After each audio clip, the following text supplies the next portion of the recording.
fighters that are shortly going to be representing the Battle of France period getting airborne together. The Curtiss P-36. The other one is a P-36C in the colours of the pre-war US Army Air Corps. And this absolutely delightful pair of early war fighters running in from the right.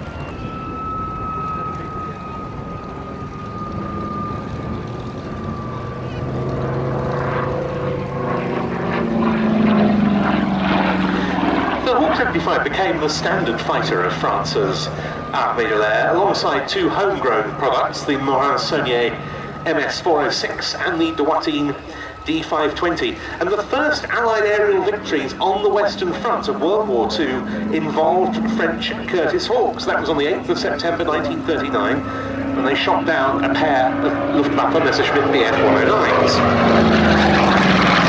This was really France's best fighter of that period, and 7 Hawk 75 pilots from the Armée de l'Air achieved ace status.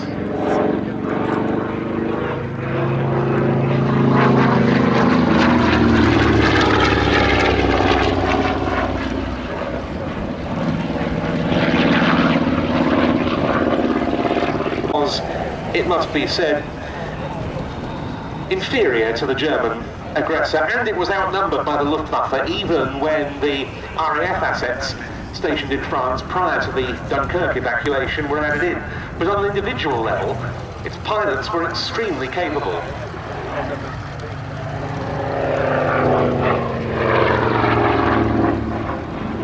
And their strength was bolstered at that stage by Polish and Czechoslovak pilots who had fled their homelands.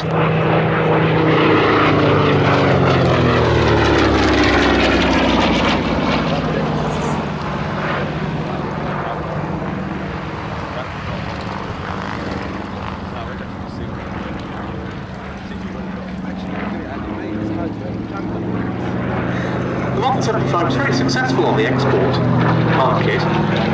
Changing allegiances meant the histories of some of the aircraft became quite complicated.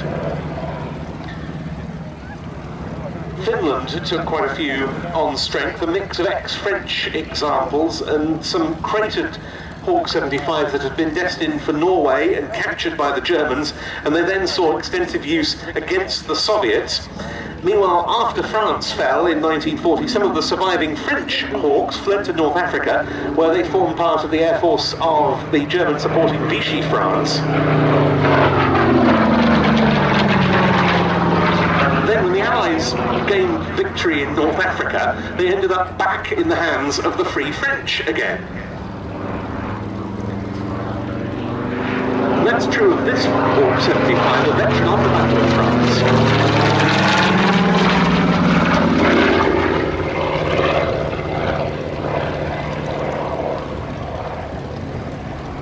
And I can't think of another warbird airworthy today that flew in combat with both the Allied and Axis forces during World War II.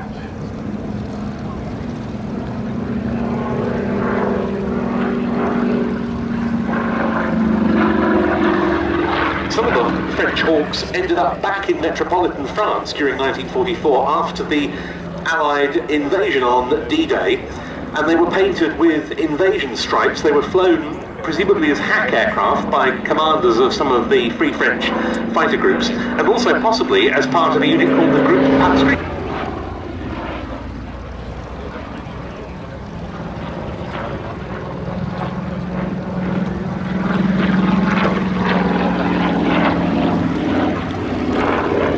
In the display we've just seen, only ever saw combat at Pearl Harbor, following the Japanese attack of the 7th of December 1941.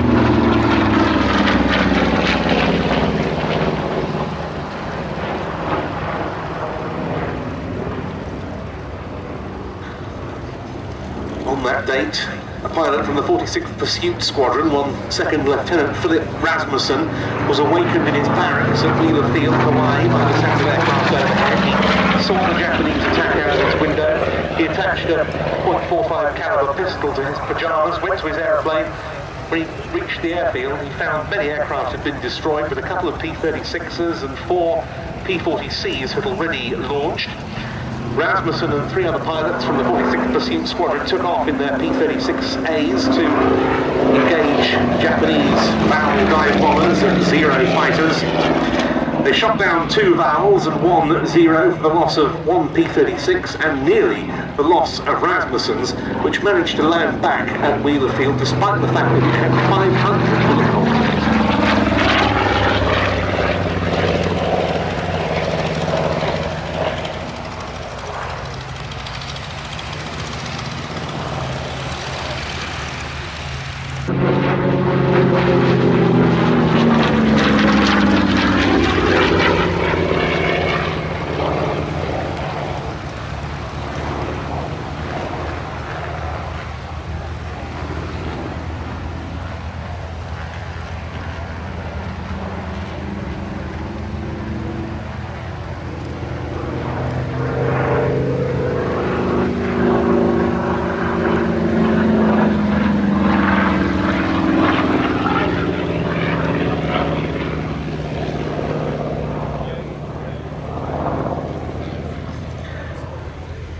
After its service in the Battle of France, this one went as part of the Vichy French Air Arm to Oran in Algeria, and it was involved in engagements around North Africa against numerous types of British aircraft, such as Ferry Fulmars of the Fleet Air Arm, and Lockheed Hudson's, Short Sunderlands and Vickers Wellingtons of the RAF.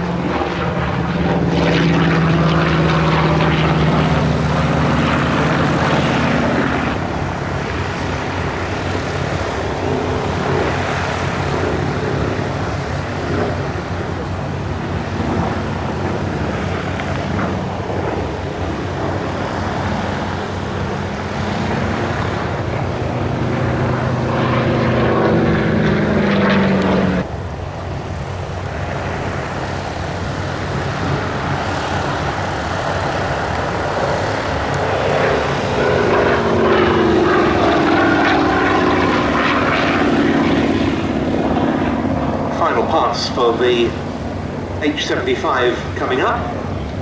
Pratt & Whitney twin Wasp radial engine.